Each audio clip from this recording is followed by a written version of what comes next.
I'm Alison McCleod and I'm from Applecross Community Company. Applecross is a very small community up the northwest coast of Scotland.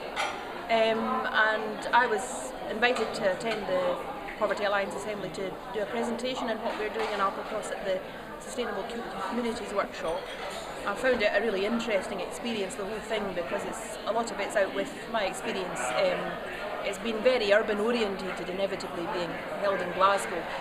And I just really want to put together the viewpoint of, or at least from our remote rural community, we've got completely different problems and different ways of tackling them.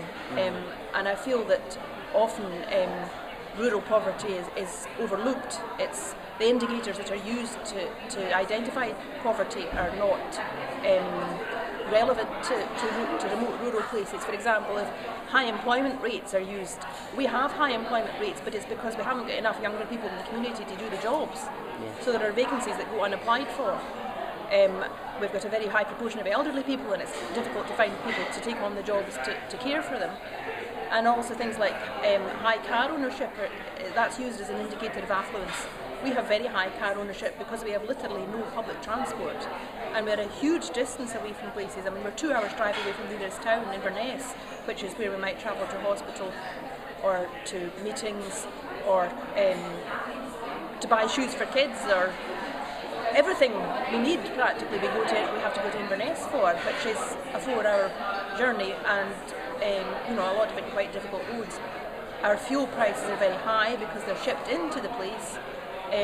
So we're paying more for fuel to be delivered to our community-run filling station than it's being sold for in towns. So although we've done the best to cut our margins in our local filling station so that local people can buy fuel cheaper, it's still extremely high. The government have tackled this in islands by taking 5p off in a subsidy. There's no suggestion it's going to be delivered to remote rural communities because that's too challenging for them to do. They would have to fight that through the European Commission, and they've abandoned the whole idea of doing it because it's too much hassle.